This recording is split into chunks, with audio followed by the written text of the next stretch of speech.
Oi. Oh, hello there, boys and girls. Today, we're discussing the Normandy Invasion of June 6, 1944. In particular, here from the perspective of the American Airborne. Now, unfortunately, while going through some of this, I appear to have gotten a bit stuck in this tree. Would you politely come a little closer and maybe help me out of some of this? It's a bit of a pain. Oh dear. Now, when it came to the likes of the Normandy Invasion, June 6, 1944, mind you, there was nothing quite like it, and it's one of the most recognizable invasions and liberation efforts of all of world history, to be frank, and certainly of the Second World War. Over 160,000 Allied soldiers were involved in this liberation effort, and of that, 23,000 of them were going to be paratroopers, which is quite impressive considering that was the largest airborne drop of its time. That being said, our own recreation here is a bit questionable, and oh dear, I think that's breaking. Oh no, oh dear. Yep, we definitely lost one. So anyhow, listen, here on Eager Beaver Outdoors, what we're gonna do is try and recreate the first 12 hours of the Normandy Invasion in the field for what it was like as a paratrooper at that time, which involves a full night drop and orienteering at night with a live fire exercise with some of our best friends in the world. Now, with that being said, this isn't gonna be perfect, but we certainly try. Now, could one of you maybe come down and help me get out of the tree, please? Please come back. Someone, please come back. Oh dear. Oh dear. Oh, this doesn't look good. This doesn't look good at all. Help. Warning, this video contains sequences of flashing lights and imagery that may affect photosensitive viewers. That's not a joke, we actually mean this. This video is over 1 hour and 25 minutes in length, so please feel free to hop around and utilize the timestamps. We have the simplified timestamps here and the more in-depth timestamps listed in our description. Further, the gear discussion in this one takes up to 30 minutes, so if that doesn't interest you, please, at 32 minutes and 20 seconds, that's when we begin the Living History segment. Again, please feel free to utilize the timestamps and share your thoughts with us later on. Now, I'm going to let this stand for your own viewing pleasure, and then the video will continue very soon.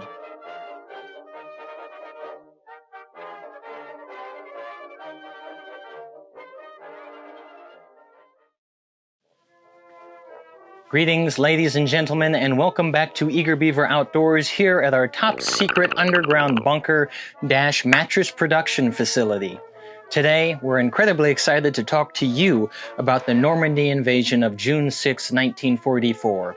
The invasion at Normandy, also known as D-Day, might be one of the most important world events of all time and the singular most memorable from the Second World War. It's easily recognized by fans of history and even people who know nothing about history. So, there's a lot to talk on and there's some big boots to fill. However, when it comes to the boots of today, we're talking about the jump boots. We want to recreate and discuss the very first 12 hours of the Normandy Invasion from the perspective of the American Airborne Unit's landing. Now, we want to be absolutely forthcoming with you. We do not have a perfect outfit put together, and where we come up short, we'll discuss that. The main reason we don't have that full outfit is because it is ridiculously expensive to afford, and we're a channel that talks on these subjects completely for free, because we just view it as a public service and something that we love to share with you. That being said, please feel free to bring up anything and everything you have to say about what we're doing, what we're recreating, and the outfits that we wear, because it's that kind of work that is a service to the better world of history and communications a whole. Now, enough of that. Let's get seated and let's really dig into the outfit we'll be wearing and discuss what the American Airborne was doing for the June 6, 1944 Normandy Invasion. Now, when it comes to the world of research, we don't deny for a second that the ever-so-famous Band of Brothers by Stephen Ambrose was our primary source for doing a great deal of this research. Take a look right there, there's all of our fine notes. We utilized a few others, and they will be linked below in our description just so you can go through some of our notes. But again, This was the one that inspired us to go about making this video. We encourage you to give it a read and dig in deeper with the other sources when you can. Right here before you, in this plethora of goods, is actually the very bare minimum of what a paratrooper would have been carrying for the Normandy Invasion. The 101st and 82nd Airborne would have been issued largely most of this kit right here, albeit they would have had plenty of more ammunition, a bit more food, some extra layers of clothing, as well as anything that would have involved the specialty of their job and the specialty of their mission at hand. Again, we have the bare minimum here, and even that is considerably expensive for us. But I'm going to quickly list off the simplest items that you would have needed in order to have been a paratrooper properly kitted for the Normandy Invasion. Now, for a brief overview of airborne equipment utilized in the D-Day invasion. Here we have the 1942 jumpsuit in its totality with trousers and jacket. We have our proper jump gloves here. We have the 1936 Musette Bag. We have here all kinds of exciting pockets known as rigger pouches here. We have the M1C Helmet. We have an American flag armband for identification. Here, we have a medical kit. Here, we have a spare bandolier for extra ammunition. Here, we have a pair of suspenders. Here, we have 3 days worth of rations for C rations, and we have our D rations here as well. So delicious. We have our mess kit here from 1943. We have all of our silverware. We have all of our web gear here on the side. We have our bayonet here, in this case for the M1 Garand. We have our very exciting World War II wrist compass here. We have a silk map here, which would have been handed out to soldiers as well, which they would use to navigate. Don't forget your entrenching tool. And don't forget, they also had a parachute. So, you know, kind of an important detail. For starters here, we have the M1942 reinforced jump jacket here. Now, this was exclusive to the airborne. However, its influence could be felt throughout the United States military to this very day. For starters, something I always found really fascinating about it was this waist buckle here. It's very much like a safari jacket, and for the 1940s, it really fits the time. Further, what I absolutely adore about this are the plethora of pockets. In particular, with the reinforced version here, they have reinforcement down at the very bottom of these pockets, which really helps from the force of jumping and not ripping the items through your lower pocket. We also have the reinforced elbow here, which really helps to protect you again in your jump, as well as just in the rough environment of combat. This really helps it to not wear through nearly as much. Something you might also really find fascinating about this is that there are secret pockets on here. For example, up here, you could stuff something in like an escape knife for if you got stuck, as well as a few other emergency items if you needed them.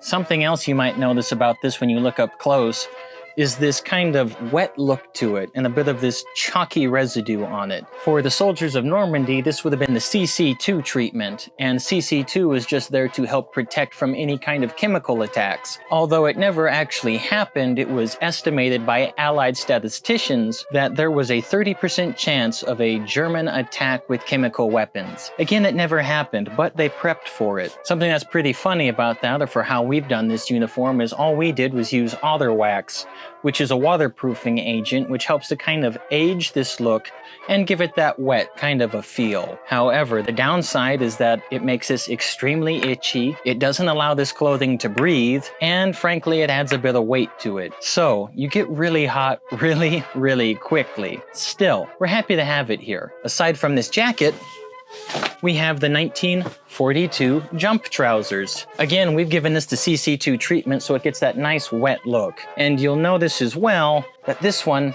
has some really nice side pockets here. They're really excellent because you can just pack so much into them, and they have this little pleat here where you can fully expand it all the way. I mean, you can pack in so much, which is fantastic because for the paratroopers, everything that they needed, they were taking on their person. You'll also see that right around here in the crotch region, there is no zipper. These are all done by button, which is the style of the time, and frankly, in the field, is a lot easier to fix. Something else that you're gonna notice here is the fact that the buttons on the front and back are for suspenders. You didn't really wear a belt with these. Instead, you wore your basic elastic combat suspenders. and we'll be wearing these in the field as such, which is kind of a fun novelty, I'll tell you. For the Normandy Invasion, the 1942 jumpsuit might be the most commonly thought of item for paratroopers. However, what did they wear underneath this uniform?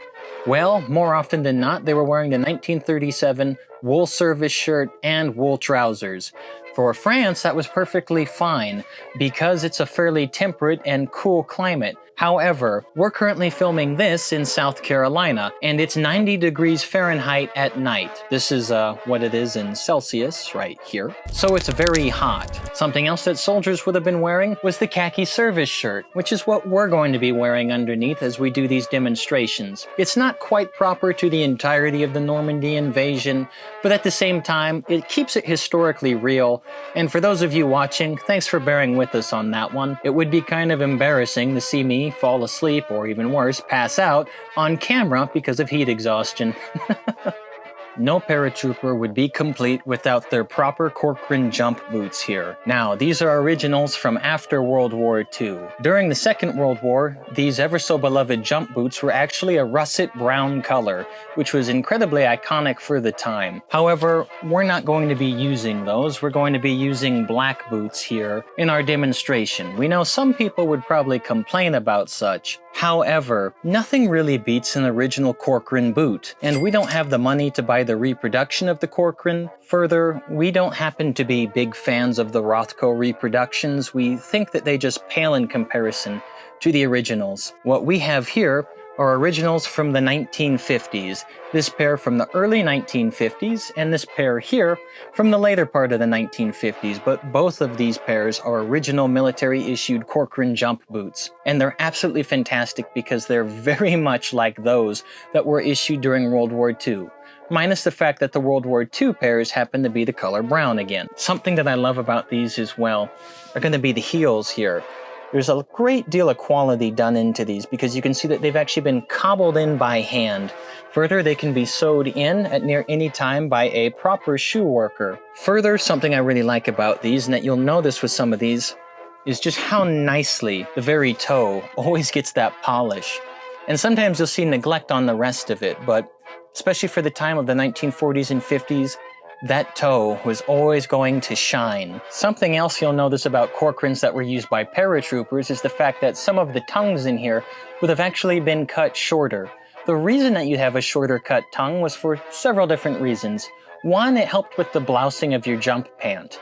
Two, you could tuck in your laces more easily and readily for combat as well as for a good and proper jump. Additionally, the biggest issue that they had, especially in the day and age of jumping out of a C47, was that the wind would just tear up so much at your boots, and the tongues at times, especially if they were a bit elongated or overused, would fly out. And it could cause issues, and in some cases, chafing of the leg or worse. So, they'd cut them just a bit shorter. Pretty fun fact there. Corcoran themselves still make these boots to this very day, and frankly, the quality is just amazing, especially when you look at a boot this old. Something that's over 60 years old, it still holds up. Most every one of these stitches is an original stitch, and I can attest to the fact that both of these pairs were actually used in jumps in the past. You'll see some wear and tear, but at the same time, my God, are these just beautiful boots and in great shape. And we are so proud to be taking a pair of these into the field and using them for our demonstration. Now, when it came to actual backpack wear, we have two pieces that are important. We have our web gear here, but what attaches to that web gear is the ever so famous M1936 Musette Bag. This is a really nice reproduction, and it's one that I've had since I was roughly 12 years old. These are great just because you can throw them on your web gear, snap them on, and they can fly up or back. And they're incredibly versatile for a paratrooper. They have these really nifty side pockets here that just button in, and that button is a fairly hardy piece that could stand up to the wind. Something else that was nice is how quickly you can release here with these basic khaki straps. You simply open it up, and when you go inside, what you have are multiple pockets. In this section, we have 3 different pieces that we can open up and go through, which just helps when you're dividing your gear. Now, these would have been loaded up ridiculously heavy, but at the same time, they were extremely useful. and they held up to the test of time. Something else I really like about these is that in the rear is another compartment, oftentimes for really simple things like maps or more flat basic pieces, but still, it's just such a versatile and useful item. And one can only help but smile when you have the big US print on the front flap there. Next up on our list here, it's going to be the 1936 Suspender System-Webbing System. And this is a really fun one. What we're rocking today is a reproduction here of the BAR belt that we've slightly modified to make work, just because these reproductions don't always go so well with the original 1936 straps here, which we're very happy to have and are a gift from my father back in the day and his father before him. What else we have here are going to be our basic canteens thrown on the side and low slung, and I've always enjoyed and liked these very much, but that being said, they do tend to make a bit of noise being lower slung as they're going to vibrate on the thigh a little bit. Something else that we have here that's incredibly useful going to be the medical kit found just down low. In the modern day and age, we have a much larger IFAK available to us. However, back in the day, it was just a basic bandage, some ointment, possibly a hemostatic agent, all held together in a nice tin can. Still, better than nothing. What really sets this apart for the airborne, other than the 1936 Musette Bag, are these felt straps here that are put up on the upper bracing for the webbing here. This is something that was taken from soldiers in World War I and even earlier during the Boer War, especially the cavalry, for how heavy the equipment was. This is just some extra padding that helps to, one, soften that weight, but also, because it's larger, distribute that weight a bit more evenly across the shoulders here. You still see people doing this now in the field depending, though not nearly as much as you used to just because of modern synthetics that are available. Still, for the paratroopers, this was an absolutely genius innovation because it helped so much. You have to keep in mind that paratroopers on average carried 100 to 200 pounds of equipment alone. Men were carrying more than their own body weight, which is a testament to their own strength of character and physicality. Really incredible. Now, when it came to proper headwear and safety for airborne soldiers, just like most other soldiers in the United States military, they're wearing the ever so classic M1 helmet, and this here, a very well-used M1, is an original from my family. This isn't properly set up for an airborne invasion because during 1944, what the airborne had for their helmets weren't just going to be this basic steel pot, but they also would have had the proper leather band at the top to hold their items and their liner end, as well as some extra padding that they either would have been issued or put in themselves just to aid with the likelihood of a very hard landing. What you'll also notice is that this helmet happens to be missing the necessary chin cup and strap. We just couldn't throw it in here because when we ordered it, it disappeared somewhere in China before we could film. Still, we like to be honest about our shortcomings and limitations, but we're very happy to be taking this M1 back into the field. When it comes to the Normandy Invasion, in particular for the airborne, there were a few different varieties of cutlery on the board. The ever so classic M1 Garand Bayonet, as can be seen here, a full original, was one of the most standard to be carried, not only by those who were issued the M1 Garand, but people who had the M1 Carbine, the Thompson, the BAR. They grabbed these because they're extremely useful.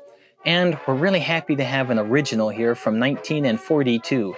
This one here has the Bakelite handle, which was made in mass just because it was cheaper and more easy to do at the time, and considered a bit more technologically efficient than the earlier models, which happen to have leather straps. Further, we have the original scabbard here, which is just a real treat.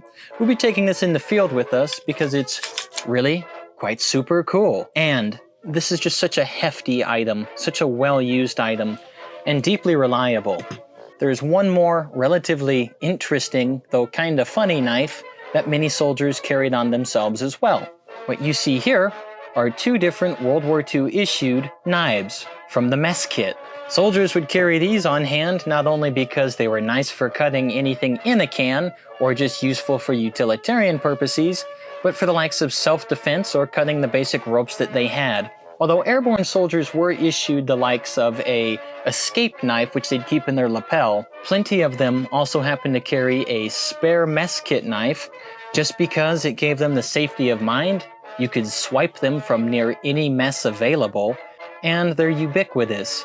You just sharpen them up, customize them, and it makes for a useful pocket knife.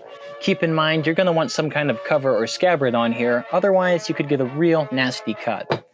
Soldiers couldn't just go out in the field and live off of nothing alone, or at least they're not supposed to. What we have before you here is an original 1943 mess kit, along with all the necessary cutlery. Further on top of that, we have our reproduction C rations here, and a reproduction D ration. All of this would have been used by soldiers during the Normandy invasion, whether they were going to be jumping from planes or storming the beaches themselves. They were expected to carry at the minimum 3 days worth of supply, especially if you were within the airborne, hopefully by which time, once you've landed and 3 days of hard fighting were completed, you were supposed to be resupplied. Though plenty of soldiers were, that was not always the case. Still, that's why you have the likelihood of these emergency rations. Again, soldiers were only supposed to carry maybe 3 days worth, but plenty of them nicked a lot more of these. This basic D ration itself is just chocolate mixed with vitamins, oats, and frankly anything else they could have on hand. The originals tasted awful, were hard to eat, almost had no ability to melt in any kind of a heat, and could make soldiers sick on occasion. But they also provided emergency calories when you needed them. So, they weren't bad to have in the field. For some of the final items we want to talk about, they're the ones that are often overlooked the most when it comes to the world of historians, collectors, and reenactors. But to us, and to the soldiers in the field, they were some of the most important to their own survival and combat effectiveness. Right here is our basic survival jump kit. These 3 items here were absolutely imperative to the survival of a paratrooper during the Normandy invasion. For starters, we have the ever so popular and beloved clicker. These here were utilized to identify friendly forces during the Normandy jump, especially because during that jump, most of it was in 0 visibility. So, if you wanted to find a friendly somewhere out there in the brush in the ever so dark night, you simply have to click it once to try and identify a friendly, and in turn, click it twice to identify yourself as a friendly. That in turn would let you know that you found a friendly, and they saved a lot of lives during the jump. Next, we have a silk map here. This one in particular is not proper because it's a World War II silk map of Southeast Asia. What they would have been given at the Normandy invasion is obviously a map of Normandy itself, but still, these maps were popular during the war and incredibly important.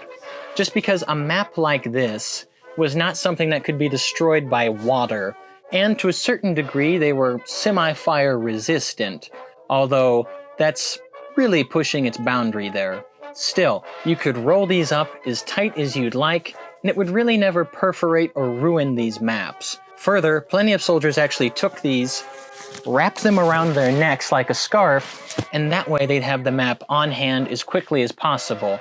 And that also helped to wick a little bit of sweat during combat. For our discussion of the paratrooper drop in the Normandy, this here is what I'm most excited to talk to all of you about. This is an original 1942 wrist compass. Specifically, this is a Taylor wrist compass. They also had these issued and made by a company known as Superior Magneto. However, we don't have that one to show. These were really incredible because they had a basic carryability and they could be used in the field fairly quickly and easily, with a basic bubble in there to help guide your dials around, as well as the ability to properly turn and twist up here and better get your bearing. Now, it's not going to be the same as a lensatic lens, but still, these were very useful for their time, and they have their basis in the 1920s and 30s as far as navigation. These were a bit more simple than what we have now from the likes of the M1950 compass, but still, an incredible piece to have. Something that's often misunderstood about these 1942 wrist compasses is that they were only for the Normandy invasion or only for paratroopers. That's not true. These wrist compasses, more often than not, were given to NCOs and officers, further to the likes of the Signal Corps, those involved in driving and logistics, as well as a few members of the scout battalions as well, who found these incredibly useful for their jobs. Something that's really fun about these is just the fact that we get a look at this in its entirety. It's very rare to get an item from World War II that is perfectly intact. We can even see on the print here that it says Made in America. And it has the Bakelite plastic, which is so common for the time. Really, it's just incredible to hold such a piece of American and world history, because it takes you back to a day and age long before our own memory could even be around. This is something from our forefathers that we're so proud to have here. However, we can't take this into the field because it's over an 80-year-old, perfectly intact compass. We're going to have a substitute for this for our exercises, because reading maps and safely finding an ally are going to be the big part of what we're doing. No paratrooper could really be a paratrooper without his own parachute. And fortunately for today's demonstration, we happen to have a parachute on hand. Let me show it to you. Let me just get this situated. Now, this is going to be a bit difficult to show off like we usually do our equipment, but before you here is the 1979 style of American-issued parachute. This one happened to be manufactured in 1990 and had its last inspection around 1993. This is a really, really fun piece to have in our set. However, as you know, this is not the proper piece for a parachute during the Normandy Invasion. For the Normandy Invasion, they would have been using the T5 parachute, which happened to weigh roughly 45 to 50 pounds with the reserve and rear piece respectively. The T5 did not have a quick release, nor did it have all the safety features that we have here from 1979 and on. But they were still reliable for their times. However, you couldn't steer them nearly as easily, you had trouble with the likes of getting your reserve chute on, and again, it didn't have a quick release, which made landing very dangerous, especially in enemy territory. We'll give you a basic demonstration later, but we do admit, ours is from 1990. Still, we're gonna have fun showing it off. When it comes to weaponry, we have a fun one to discuss for the Normandy Invasion. This here is a reproduction of the BAR, the Browning Automatic Rifle, 1918 A2. This is the World War II variant of the classic from World War I. Really, this is a beautiful reproduction from the S&T company. Again, we're using an airsoft rifle because airsoft happens to just keep us a little safer during our live fire exercises. Also, if you've been on anything like the weapons trading websites, you'll know that an original BAR, even from World War II, is a ridiculously expensive rifle to own. So, this fits our budget a little better. The BAR was used as a support weapon. That being said, it was frankly a bit out of date for World War II even, with only 20 rounds in the clip here. It didn't give a heck of a lot of support that other weapons would in the future. That being said, it had been modified from its World War I variant to hopefully improve and work in supporting troops a little better. Further, the original 4-man teams that they had during World War I were shrunk down to just 2- and 1-man teams respectively for supporting fire. What we have up here, which is really fun for starters, is a carry handle. These were useful just because these rifles loaded could be 20 pounds to 25 pounds. Further, the barrel itself can be very hot, so just picking this up and running with it helps, especially in the walking fire and covering firing movement. Further, we have a bipod in the front up here, which is really cool, and it's nice because it'll stay relatively level and allow you a great deal of flexibility and dexterity in an ergonomic sense, which for World War II, I find insane. We also here, on the butt plate, have a supporting fire option, or in this case, with this butt plate here, we can place this here on our shoulder and then lower our chin on top of this to help, one, level out the rifle, prevent some of the crazy kickback, which frankly, it doesn't, but it's a good thought, and it helps you just sight it a little better. Also, it just looks cool. Something else you'll notice is that compared to 1918's release, the World War II variant happens to have a different sight. I'm actually a bigger fan of the World War I sight compared to World War II. The basic circular lens that they had in World War I just lined up better for my own eye, but still, this version happens to be a fair bit more adjustable, which might have been what they were going for at that time. Something else you're going to notice, which fits the World War II fit, is the fact that they have feeding lips here on the A2 variant, which just helps in properly placing this clip into the rifle. When it came to the paratrooper jump, you would have disassembled large parts of this to aid in the process of jumping. Final note, however, this rifle would not have been extremely common for an airborne drop. We have another one to show off that definitely would have been, however, and we're happy to share it with you now. The most common rifle for American soldiers in the Normandy Invasion and for airborne forces was the M1 Garand. This here is an original from World War II, still fully functioning and still firing 30-06. The sound of just racking that weapon is so satisfying. We regret that we can't take this into the field, but it is a historical item and it doesn't belong to us. It's just out here on loan. Still, incredible to have. So, why was the M1 Garand so popular with airborne soldiers? Other than the fact that it fired a 30-06 round, which is incredibly hard-hitting and has some serious stopping power, it's also a very hefty, sturdy, and reliable rifle. These require little to no breakdown for when you're jumping, the field cleaning isn't nearly as difficult as you might think, and it's just a solid, reliable, working piece of machinery. If you keep this rifle relatively clean, it'll take care of you in turn.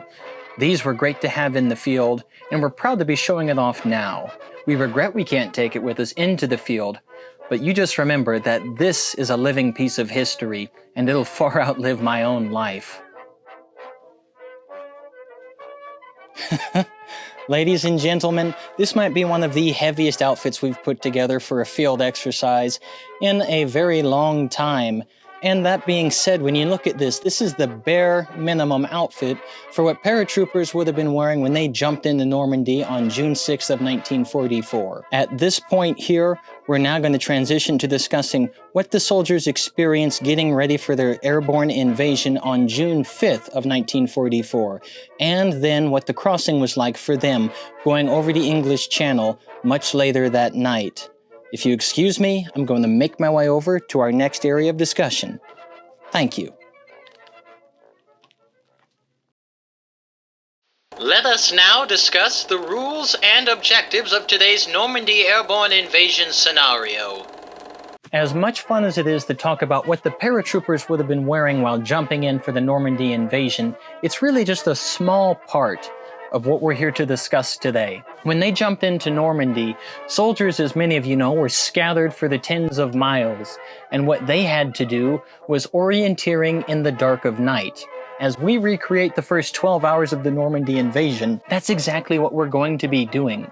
With the likes here of this basic Taylor wrist compass, they would have been able to find their way across most of Normandy in enemy territory and make their way to their primary objectives using simple, basic maps that they were issued. Now, because this Taylor watch is an original from World War II and is in perfect condition and is over 80 years old, we won't be using this in our demonstration at night because we're going to have live fire going off and we're going to be making sure that plenty of the safeties are pushed away in order to make this as real as possible for your viewing pleasure and education. Instead, what we're going to be utilizing is something very similar. Right here, we have a recreation of the M1950 compass. This is fairly similar to what they would have been using in World War II, mind you, with a few changes. These came out in the 1950s, but they do have some nice innovations that we're going to be ignoring. For example, when it comes to properly finding your azimuth and navigating, we're going to be getting rid of that. We won't allow ourselves to use this basic microscopic lens, as well as then using this wire here for guiding, because they didn't have it back then on these wristwatches.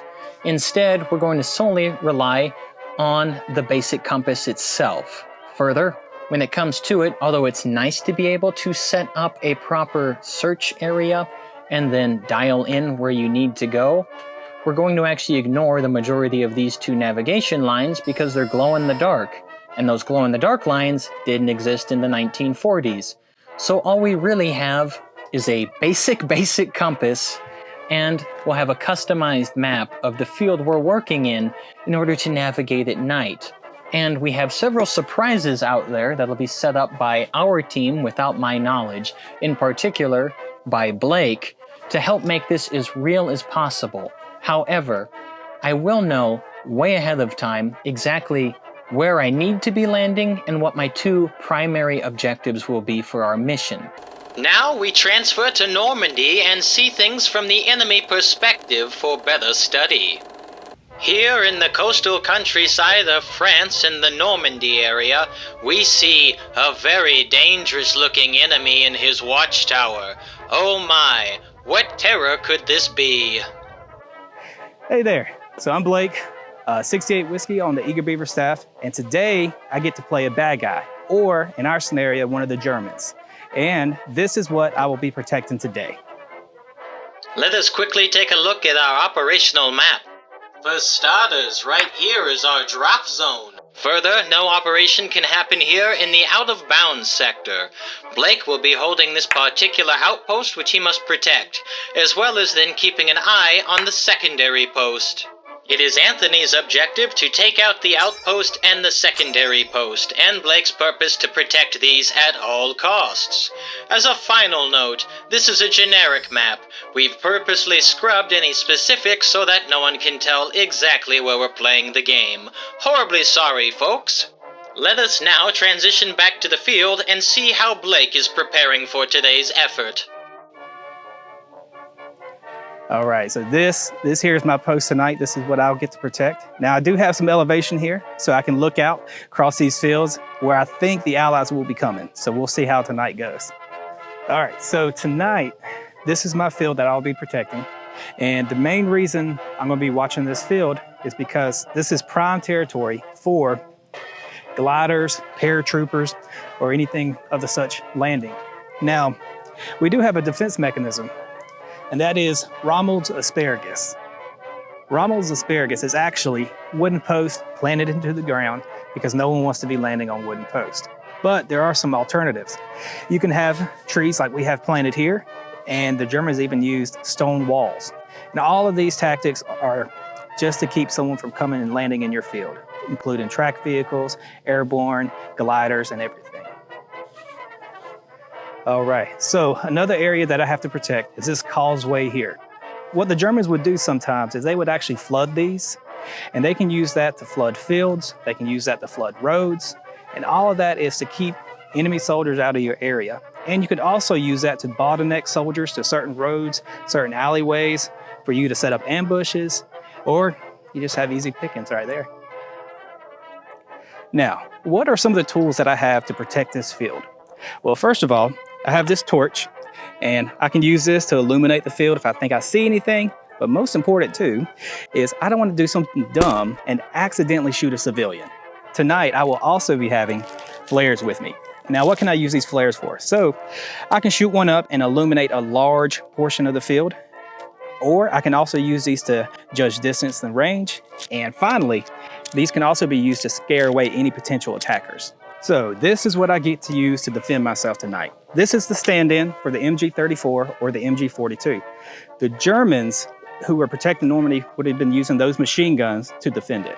Now, I'm still excited to use this, and I haven't got to shoot Anthony in a long time. Well, that sure does look swell, but let's go back to Allied lines and see what it was like the night before the jump.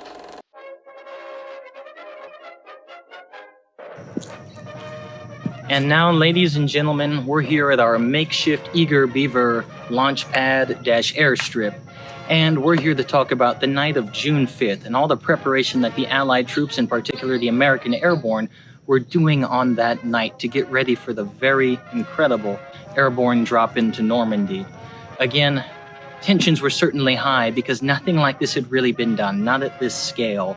But at the same time, most of these men had been training for over 2 years and were fully prepared now, at least in their mind, to go out there and combat the Germans head-on and break into Fortress Europe. On June 5th, at 20:30 hours, the American Airborne began their preparation and assembly for their airborne invasion. At that time, they were collecting all of their gear and then would soon be picked up by their transportation trucks to go about their mission. At that time, thousands of them were fully prepped and preparing, Those men in general would be carrying anywhere from 90 to almost 200 pounds of gear. Keep in mind, carrying it would also mean that they would have had supply bags, not just on their person, that they would be responsible for in the field, that they had to collect later on and police themselves. It's quite an array that they had there. Because of this, many men were exhausted. Further, getting in the trucks were difficult. Let me quickly display to you now what it's like with just 100 pounds of gear, and without the May West and without my reserve chute, still how difficult it is to get into a truck. Now, the real trick when it comes to loading up is actually how you load up. Some of these back in the day when it came to the trucks would have had stairs, but most of all you had people pushing you. I have just slightly at 100 pounds of equipment right now, so we could attempt to kick a leg up, but that's not going to do any good. We could also just try to conveniently fall forward and hope someone pulls us, but I find this method works just fine. And then if you have a friend up there or someone down there, they'll pull you along.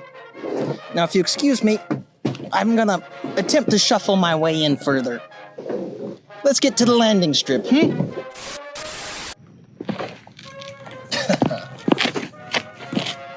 Now, upon reaching the actual landing and takeoff strip, men would assemble into their own sticks, line up, and slowly start the great process of going through their gear one last time again.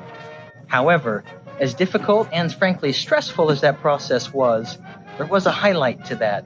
Although the men had been eating for a fair amount of the day, they were still being served dinner, and now here, we're going to talk to you real quickly about what the pre-Normandy Invasion dinner was, because it was fantastic.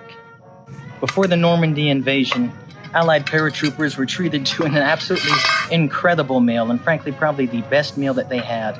It was going to be a steak dinner with mashed potato and peas. This really was fantastic as well, because not only was it high protein and a touch of those good carbs, this meal was also served in unlimited portions. You could have just about as much as you wanted. And I can tell you now, it tastes great. A wonderful meal like this was something rare. Generally, you'd have at best chicken on a shingle, soup, army noodles and ketchup, and anything else that kind of looked like it almost resembled glue, paste, and food.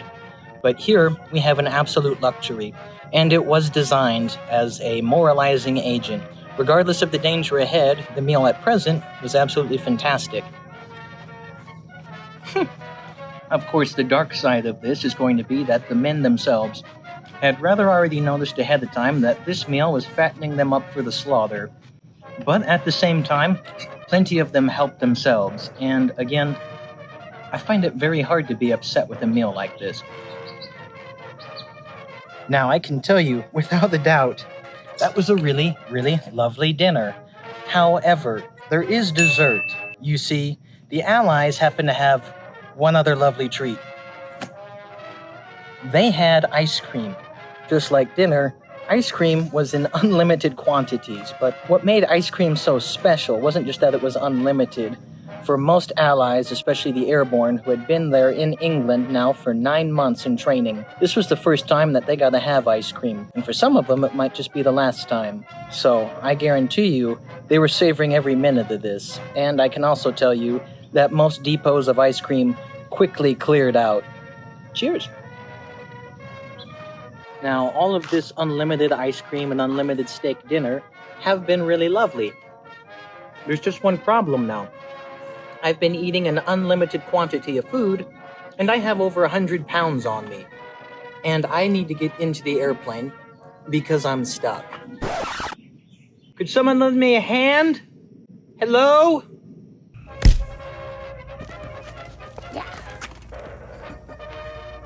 At 2200 hours, Allied Airborne Forces were fully prepared and loading up to get on their C-47s.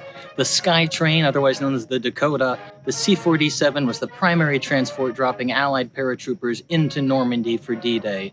That being said, for us, as you might know, it's very difficult to get our hands on a C-47 to properly simulate this. However, we got incredibly lucky, because here comes a C-47 right now.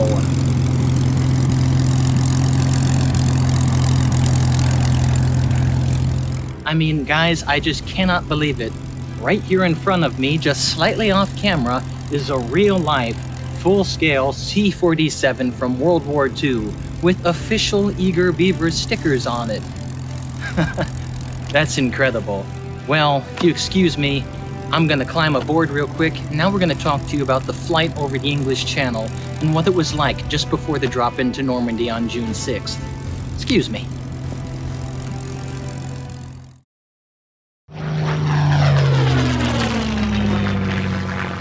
Now, at 23:10, it was finally takeoff on C-47s, and fairly soon after getting in formation for the Allies, they were going overhead into Fortress Europe and across the English Channel.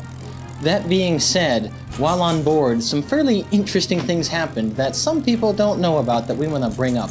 For starters, one gentleman, for some odd reason from the medical team, decided it would be a good idea to hand out air sickness pills before going overseas. Now, as interesting as this was, there had actually never been a need for air sickness pills by those in the airborne. So, these men who had already rather built up a tolerance for being in the air, some of them took these pills, and what happened in turn, well, was something like this.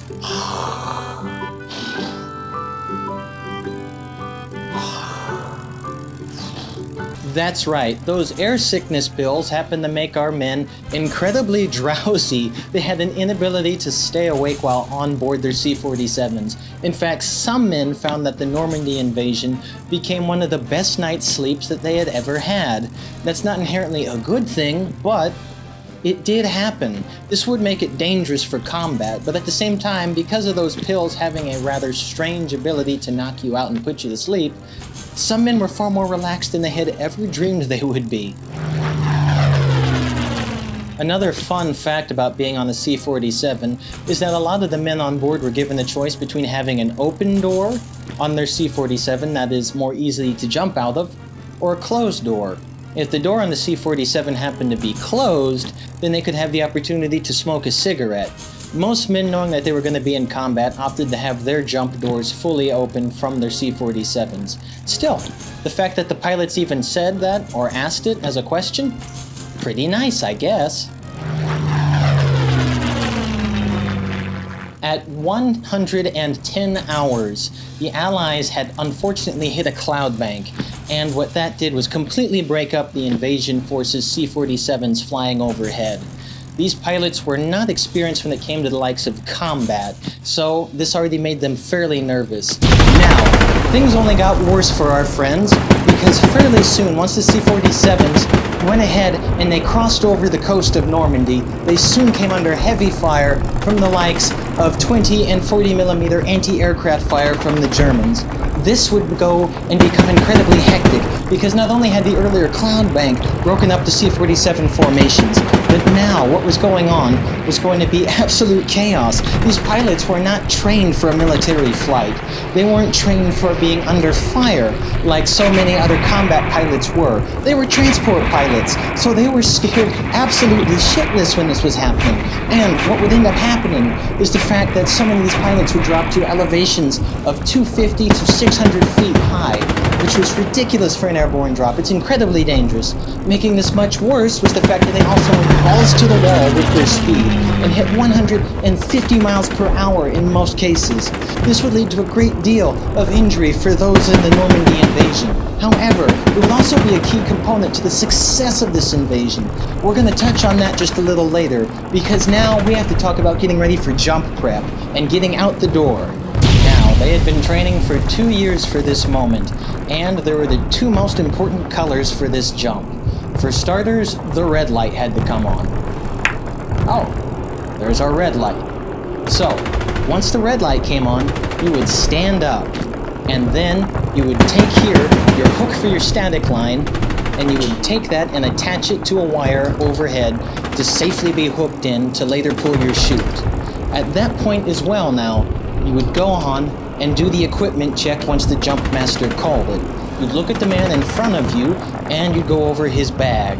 Hopefully, it would be fully secured, and he would be ready and prepared to jump. Because once that was finished, you had only one more light to wait for. With the green light going off, that was the call from your jump master to jump out the door. And looking this way, since I'm just a one-man flight, I'm now going to make my way out of my bench and get ready to jump out the door. If you excuse me.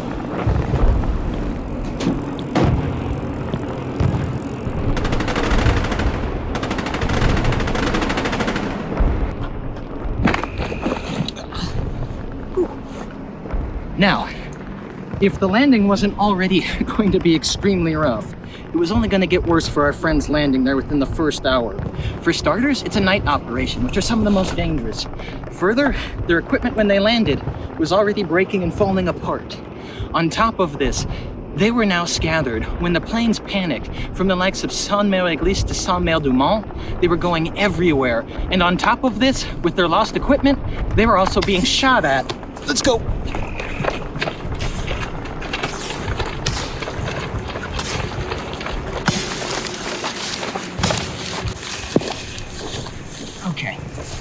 Okay, we're in a spot where we have a bit of cover right now, and it's important to talk on this because it's a survival mechanism from back then and now. If you're engaged in combat, you need to break that combat if you're outnumbered and you can't properly assess the situation. So break contact, get to a point of safety, ensure that that contact is properly broken, and then begin assessing the situation. Let's talk about some of the issues that they would have faced now upon immediately landing at Normandy. First off, let's look at our equipment. We still have all of our ammunition. We've got our flashlight. We've got our water, which is very good. I know I still have my maps and equipment. The only thing that's bad right now on this is the fact that I have broken a strap. As you can see right here, completely ripped it. But my Musette bag is still on my back, so that's not so bad. The biggest issue upon jumping is I've completely lost my BAR. We're gonna have to find that. But first, we need to see if we can find an ally out here because we're completely alone. And if you're gonna go on the offensive, it's better to have more people with you. Let me show you how they found allies in World War II's Normandy Invasion. When it came to nonverbal communication and identification for the Normandy Invasion, the American Airborne had an incredibly inventive and ingenious method of finding one another. Let me share that with you right now. This here is known as a clicker or a cricket. And this simple device saved thousands of lives during the Normandy Invasion. Originally, these were made just as toys by a company known as Acme. However, the American Airborne, prior to landing at D-Day, decided that these pieces here were actually an excellent example of nonverbal communication. You'd click it once, like this, to identify someone as a friendly, and they would click back to you in response as this. If they answered the challenge properly, then you had a pretty good idea that that was someone that was friendly. Let me quickly display to you this kind of nonverbal challenge from the Normandy Invasion using a cricket now out here in the wilderness. I think we have a friendly just over the corner here in hiding. Let's find out.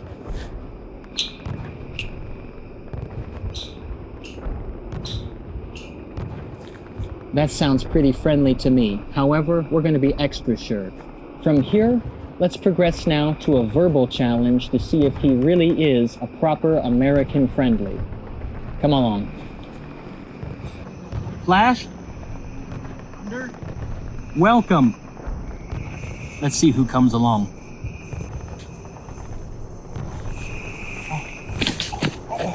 Oh, sorry. Hello? Good to see you, Tonton. Oh, Anthony, what are you doing here? Oh, we're reliving Normandy right now. It's very nice to see you, but Yeah. you don't look like you're dressed for the airborne. How did you get here? I swam. I thought that's what everyone else was doing. He swam the English Channel. Yeah, I mean, that's what I trained for, so. Well, I'm happy to have you here regardless. Better to have friends than none at all. Yeah, and it's nice to see a familiar face over here on these foreign sands. So. Well, now he's going to assist me in taking out that tower. Let's keep moving. Now that I've met up with Tonton here, I have an ally, and that's important. However, I can't much assist my ally because I don't have a weapon. So the first job is going to be actually finding my BAR. It's somewhere out there in the field. Now, they haven't shown me exactly where it is. However, Blake has put coordinates on our map where he has hidden the weapon.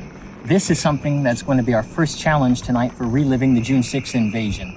what I have to do is orienteer at night without being seen. Currently, we can get away with the likes of having a light on this camera because that light will help us to film, but that's not going to last for very long. Now, the first thing we have to do in order to get ready is to pull out our map.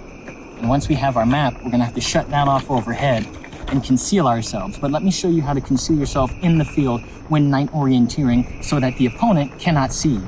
For starters, I have my map out. Second, I'm going to pull out my flashlight. This isn't what they would have had in World War II, but it's pretty damn close, and it'll be working for tonight. Now we have to conceal ourselves before actually turning on our light. And here's where a fun tool comes into play. All right, now in order to best conceal yourself, first thing you should use is your poncho. Let me pull that out here right now.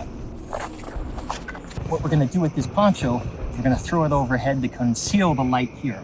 So I'm going to throw this on, and then I invite you to come in and take a look at the map here. Take a bit, buddy. We're definitely not out of bounds, and when I landed, I was somewhere out here in the open field here. At this point, we ran somewhere out into this land, and we're completely off track. This map that we have here happens to be just a generic so that no one can find where I live, but we're still going to run through the basics of how this works. We have a 20-foot scale right here, if you can see that.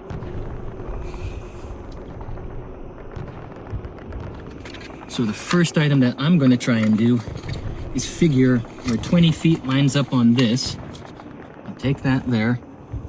And that 20 feet looks like almost a perfect inch of a notch right there, if you can see it. So we're going to hit that to the first major notch. I'm going to make an assumption that I ran out this way. So 1, 2, 3, roughly 3.5. So that would have been 60, 70 feet is likely where I ran from my destination from here out into the woods.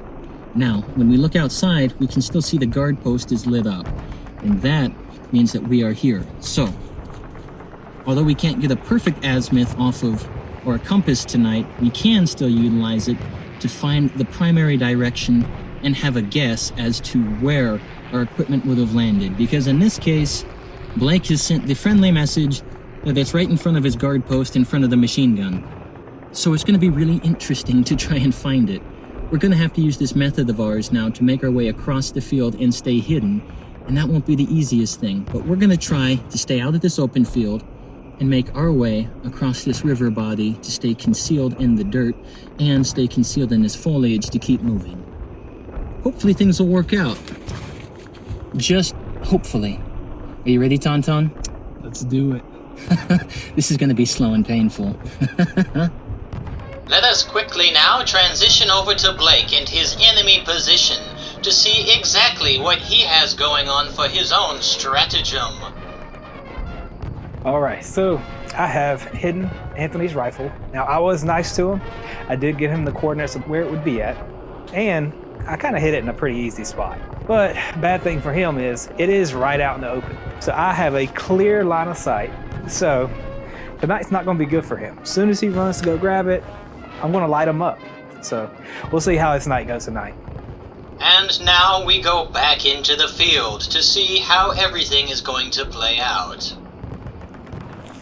Now I have to be quiet because Blake is currently carpeting the area, but we want to try and talk you through some of what we're doing.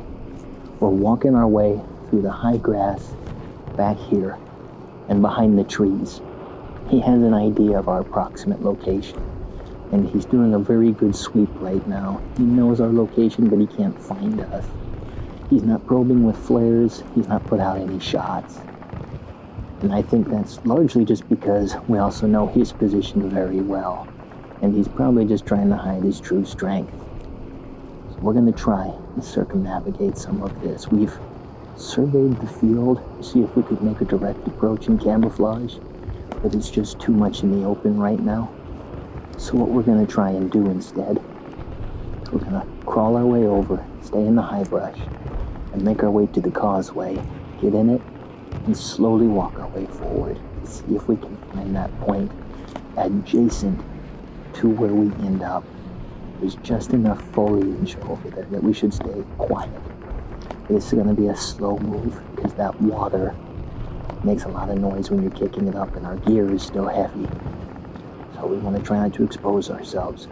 I'm going to slowly make my way. I'm going to slowly make my way over here and start crawling quietly. So I'm going to follow along. Forgive us while filming this, but the visibility was fairly poor. But with a little careful timing and movement, we did make it into that causeway, relatively unseen.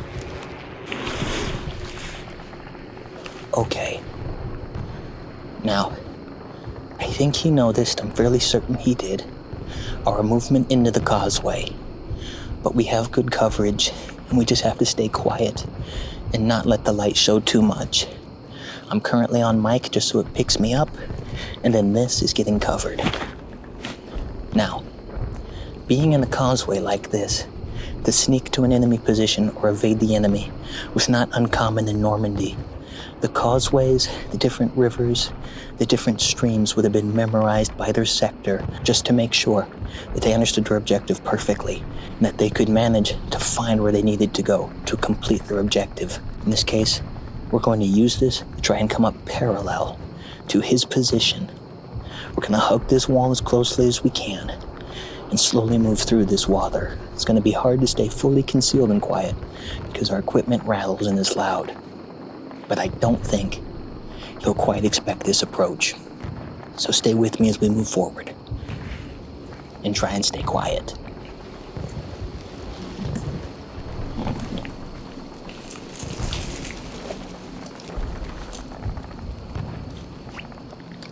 Let us check back in on the opposition very quickly.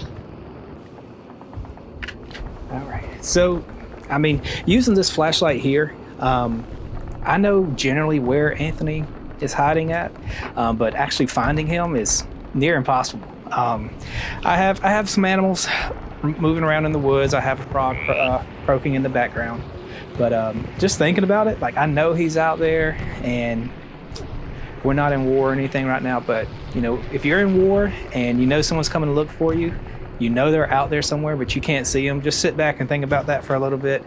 It was some dangerous times, and just thinking about how someone feels sitting in this tower watching it, trying to protect their field or their base.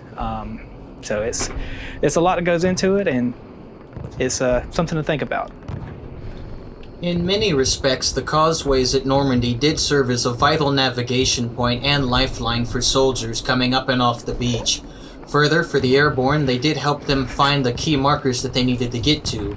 However, they also proved to be death traps, as many of these areas were patrolled, and further had been flooded, so soldiers became entangled in them, and many would become victims of drowning, as can be seen in this picture here. However, in our instance, although slow-moving, we're able to use it to get to our primary objective and stay relatively concealed. We're trying this first exit here, see if we can spot the rifle.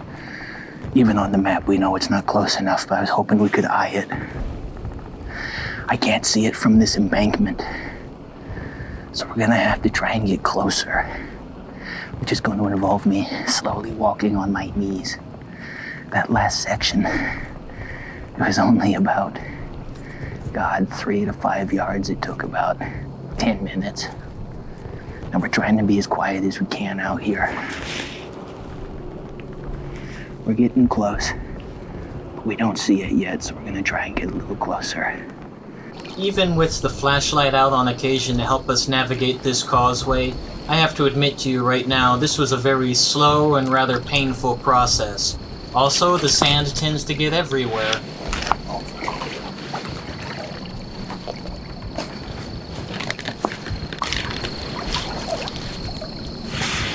It's f***ing deep right here. You'll just drop. Try to go this way and stay low. I'm lucky that I have these locations on the map, because otherwise it would be impossible to find. But at the same time, it's just like a trap.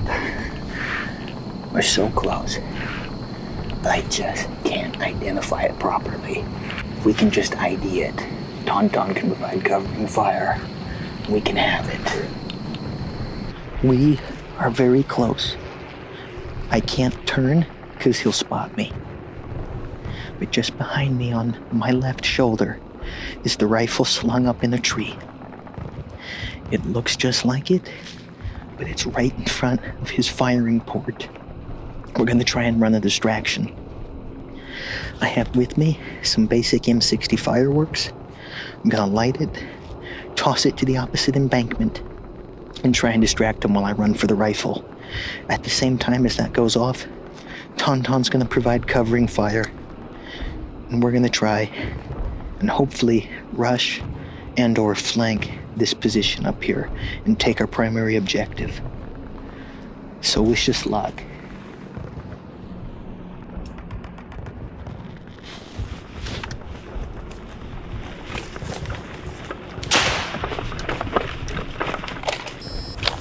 Oh,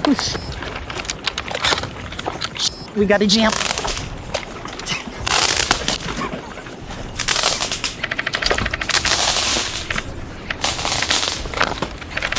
It's jammed.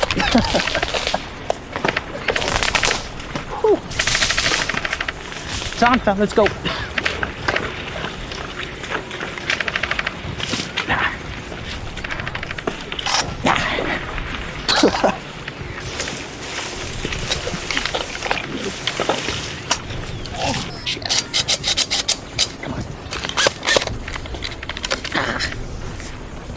Still fucking jammed. Let's go.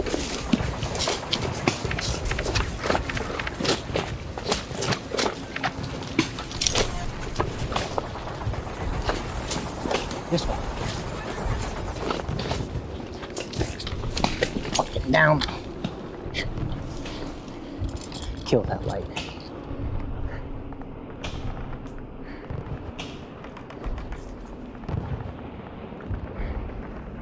Let's try and be a little more quiet. This rifle's jammed. After that catastrophe, let's see how things are going from the German perspective of the field. So it looks like Anthony got by us. I did hear something in the water over there. I kind of scanned over that way, then all of a sudden had an explosion on my other side. So I turned, I flipped on my floodlights. And I saw him go for the gun. He grabbed it. He took off running, but I was shooting some flares at him, try to see him a little bit better. He crossed the creek. Now he went to the other side, so he did get away. But I don't think that's the last I'm going to see of him. Now we go back into the field. I'm not gonna lie for a second, that was absolutely just a shit show, if ever one could happen. The rifle jammed, not once, not twice, but pretty much every other bullet. Further, our attack completely failed. He spotlighted us right away. It was not my best plan, but surprisingly, no one got hit. I didn't get hit, Tauntaun didn't get hit. Now we're over here on the opposite embankment. He's tracking lights over there, but we're far enough away. He quit trying to trace us a while ago. I'm gonna take a minute to see in the dark if we can work out why this is jamming, because all of that hard work to find it and get it just for it to jam like it did. It feels like such a waste, especially when you're that close. Just to nearly get taken out in the game out here. No, that's not gonna do. We're gonna pull back a little bit further from here. We're gonna look for the secondary objective, but in order to do that, we gotta get the map out and we gotta get out our flashlight again. And then we're gonna do a little night orienteering again. But first, that means we have to find out where we are. We're in a good enough place now where he's not gonna be tracking us out here much at all. We're back enough away. So, let's get into reading our map, but in order to do that, let's get some light on the subject, and let's get back underneath our poncho real quick.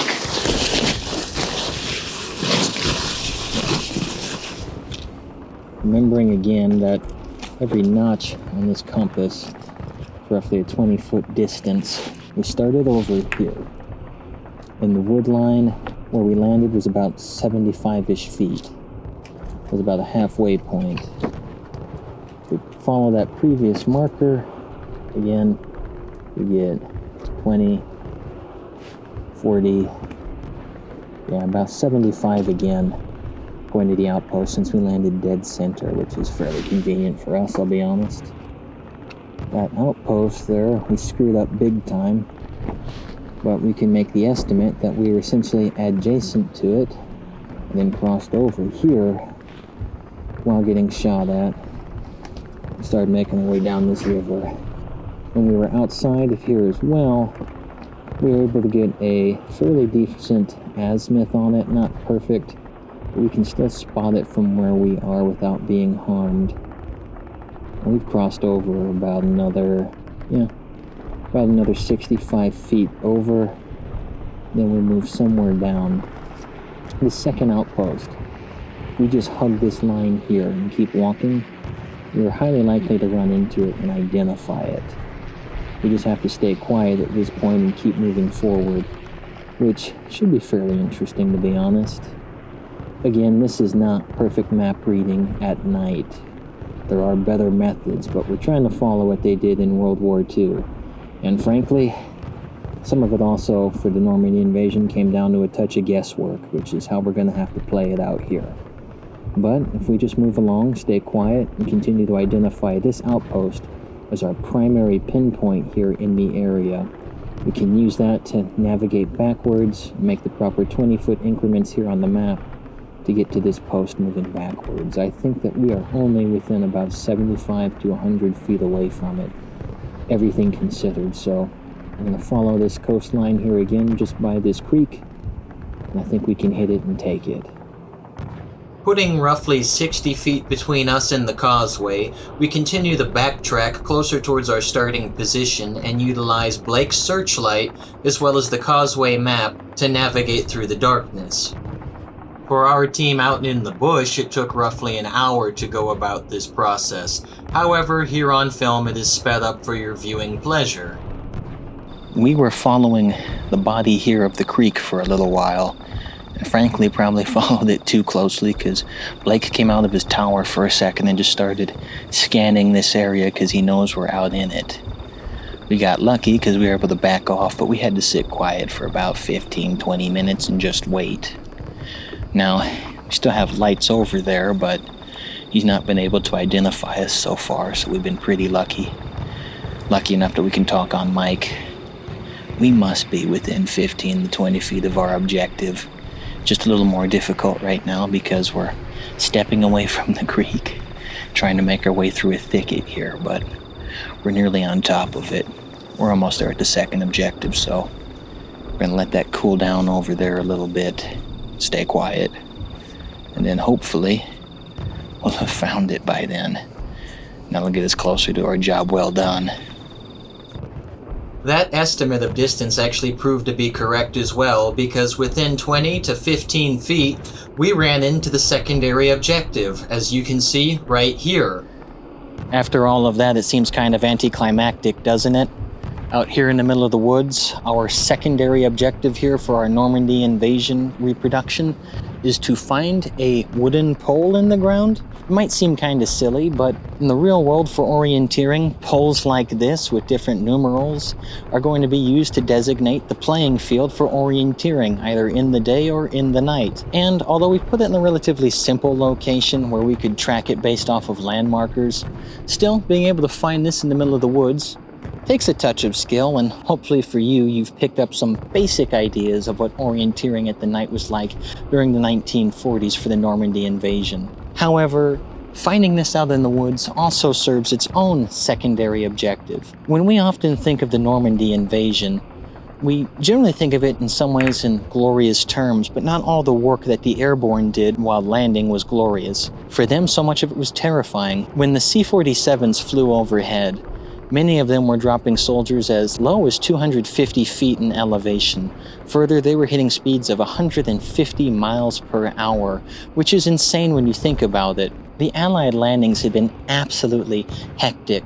The C-47s had dropped soldiers in all the wrong places because they were dropped far too low and at speeds that were far too fast for anyone to actually be properly parachuting within any given area. But that also lended itself to winning the day at Normandy. The Germans' best defense, after all, were the likes of causeways that could be flooded, which would then force soldiers onto designated roadways, which would become kill boxes in and of themselves.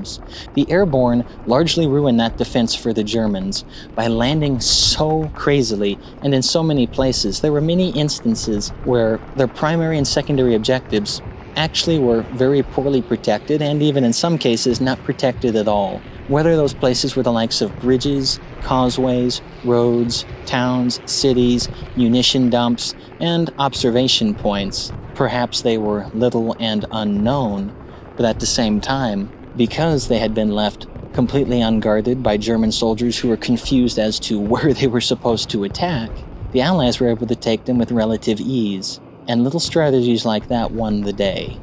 Now, let's go get out there in the field, and let's try to work our way towards that primary objective again. We haven't entirely gone off map, but we're very far in the deepest corners of it. So essentially now we're going to retreat to where Tauntaun and I initially met up. That puts us far away from Blake's watchtower and searchlights. We're going to cross the embankment here. We're going to get into a place. We're going to study Blake for a while and see if we can figure out a strategy to hopefully take out his tower, because it's not possible from this side of the embankment. But we have a good feeling we can get it taken care of. Let's make our way back to the very beginning.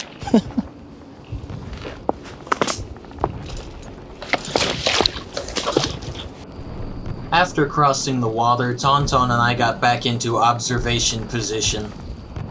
Alright. Actually feeling pretty good right now.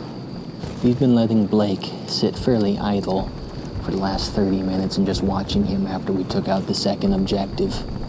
So he's getting kind of tired and probably a bit bored. He's still frosty, but he hasn't had contact soon enough to quite be as fresh as he was earlier. I can definitely tell that he's out there. He's still scanning the tree line because he knows we're in these areas. But we have a pretty good plan on how to take our primary objective at this point. Tauntaun, gonna take my BAR. Should have worked out all the jams at this point. Gonna lay down suppressing fire from the tree line and draw their fire for the most part. I'm gonna break to Tauntaun's left. I'm gonna make a dash from the tree line along the body here of this creek bed, and I'm gonna see if I can't get up close and flank Blake, because we do have a secret weapon that we've been waiting to share with all of you. This is not a real hand grenade, it's a smoke grenade, but should be just enough to cause him a lot of trouble in that bunker of his. We've not been able to hit him with any of our fire directly, but if we can get close enough, we can smoke him out. I just have to make sure I'm there. So I'm gonna make a dash for it, hopefully toss this in, and we can get him out of there. And then we'll have taken our primary objective for the night. Two-man job. It'll be fun. It's gonna get really chaotic, so please just stick with us there and hope for the best on that side of the camera, because nothing right here is scripted, and I hope we win. Good luck, Tauntaun. Here we have Tauntaun with the BAR getting in place to lay down covering fire, because fairly soon after this, we're getting operational again.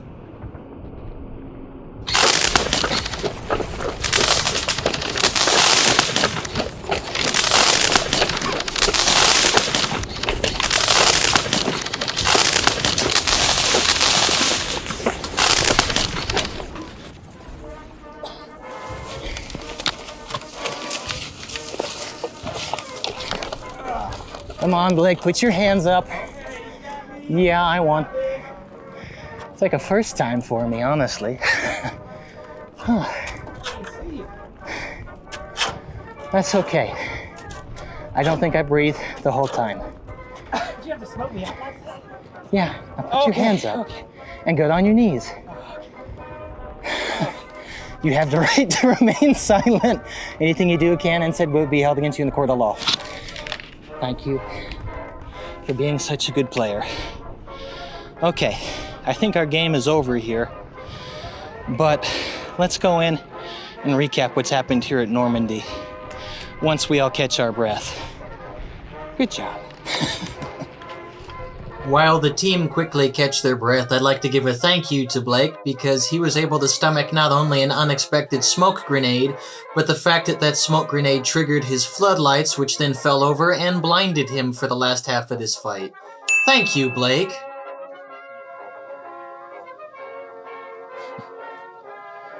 I really feel that we've lived the experience fairly well out here.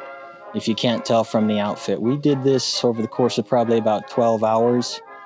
And I think it really puts it to you. We had to think on our feet for a lot of this, and I don't pretend for a second it's perfect because obviously we're using airsoft guns, fireworks, and very light explosives. But at the same time, Blake was a great partner because we're constantly evading this man and seeing what we can do. Further, we're just having to be rather tactile and make decisions on the go. It's a fairly loose script for what we're doing out here. So just imagine now in Normandy, when you land, you have a loose idea for what you have to do, and then you're improvising on the spot. Like the rifle, that jammed and we didn't expect it. The equipment here broke. I did not expect that. And we were wading through the water, which was something we didn't originally plan for, but it was the best course of action. We've been out here all night and into the early morning. I, for one, think it's an amazing opportunity to get closer to what it was like to drop into Normandy on June 6 in 1944.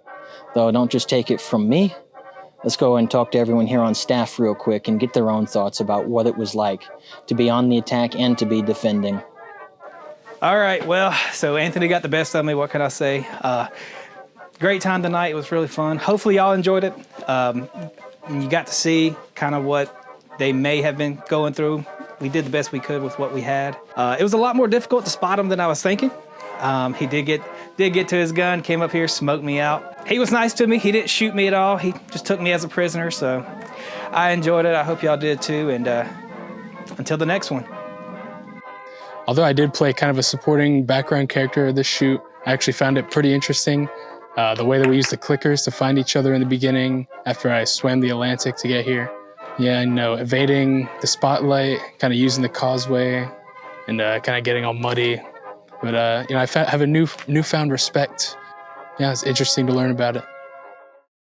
The Normandy Invasion might be the single greatest human undertaking of the last 100 years. What we've tried to do is represent that to the best of our ability, but doing so really is almost an impossible task. Still, it offers us a great deal of time to reflect on what our forefathers experienced. Let us quickly give you our final concluding thoughts on today's film shoot. By the end of June 6th of 1944, 2,499 American paratroopers had become casualties of that great jump into Fortress Europe, but their sacrifice is what made it possible to liberate Europe and end one of the most heinous regimes this world has ever seen. As of the time of this filming, the Normandy Invasion is coming up on its 82nd anniversary, and there aren't many veterans left who had actually survived it. So now more than ever, it's imperative to share their stories with all of you and to share as much information that we have surrounding this incredible event so that future generations are aware of the incredible sacrifice that these men and women went through, and further, to aid in the cause of a better loving world for future generations to come. We here at Eager Beaver fully admit that this film shoot is not perfect. However, we argue as well that we've done our very best to try and get you to understand what it was like to be boots on the ground during the very first 12 hours of the Allied airborne jump into Normandy from the American perspective today. We've made our way through the causeways, we've attacked a fortified position, we've landed out in the open, we've orienteered at night, and we've been shot at a considerable bit. All of that said, it pales in comparison to what these men and women did on June 6 of 1944. They did not have a guarantee of success, and they didn't have a guarantee of victory, which just shows you their true mettle and how harrowing it was to be those souls. And we thank them for what they've done, because what they did was save Europe and all of humanity, in our humble opinions. Now, as we come to the conclusion of today's film shoot, we encourage all of you to talk in the comments below and share the stories that you have from veterans as well as your own living experiences from either traveling to France or from your forefathers and what they did during the Second Great War. Items like that are what help to enliven and enrichen all of our histories and better inform our community as a whole. Please, again, we invite you to share all of that. Now, at this time, we're at an end here for our 12-hour Normandy night shoot. And if you've enjoyed this content, please like and subscribe below. Further, follow all of our adventures on Instagram. We have our link down below. Thank you again to everyone who's watched this. This has been one of the most incredible film shoots that we've been through in some time, and certainly it's been trying, but great viewers like you make it worth it. Until next time, ladies and gentlemen, this is the Eager Beaver Team, signing off.